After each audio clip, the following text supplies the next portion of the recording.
been a private chef for a couple of Fortune 50 CEOs, especially with the houses all over the country and private planes and all that stuff. It makes your life a little bit easier, and the money doesn't hurt.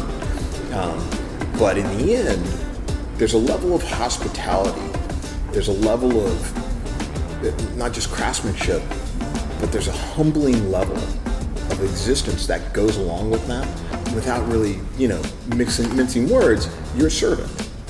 And there's that piece of you that you have to separate away and take a step back and remind yourself that there's a place in the hierarchy of how this goes. Like I'm made to feel like I'm a family member. I'm made to feel that I'm at home, and I don't do that, Russell. I pretend I'm one of them.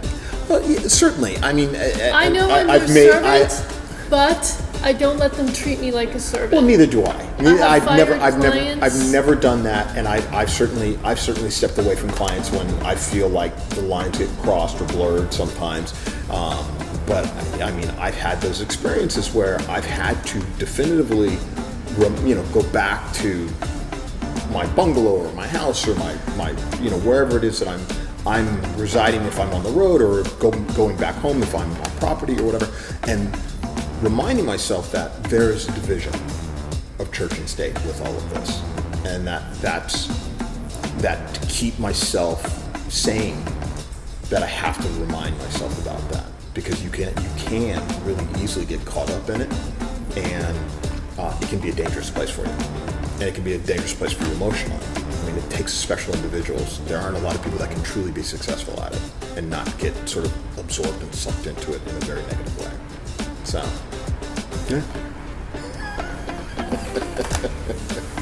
I never feel like their servant. I don't know what to... No. Most of my private clients are in New York City. Right. Most of them are younger than me. Yeah. Isn't that crazy? Yeah. Isn't that crazy sometimes? It's like it's a little frightening sometimes, and you have to you have to step back and go, okay, they're just people.